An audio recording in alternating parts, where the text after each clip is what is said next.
বন্ধুরা কেমন আছেন সকলে? আশা করি ভালো আছেন। আলহামদুলিল্লাহ গরমে আছি মোটামুটি। তো আমাদের যারা আমরা মায়েরা আছি তারা বাচ্চাদের স্বাস্থ্যকর খাবার নিয়ে খুবই চিন্তিত থাকি যে কোনটা স্বাস্থ্যকর খাবার।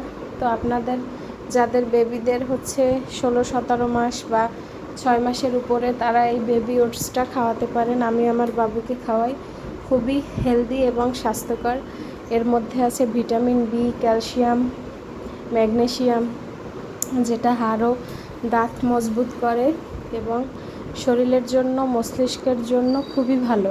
মস্তিষ্কের বিকাশে সাহায্য করে। এখন প্রচণ্ড গরম, বাচ্চাদের পেট ফাঁপার সমস্যা হয়, গ্যাসের সমস্যা হয়, ফলে অনেক সময় বমি ভাব হয়, বমি করে ফেলে। এজন্য এই খাবারটা ওদের জন্য খুবই উপকারী। এই খাবারটা যদি আপনারা রাতে, বিশেষ করে রাতে খাওয়ান, একটা ডিম দিয়ে খাওয়াতে পারেন। কিছু সবজি অ্যাড করতে পারেন, যেমন পেঁপে, একটু গাজর, তারপরে অন্য যে কোনো একটা, যেমন একটু আলু দিয়ে আপনারা এটা একটা ডিম দিয়ে সুন্দর করে রান্না করে খাওয়াতে পারেন।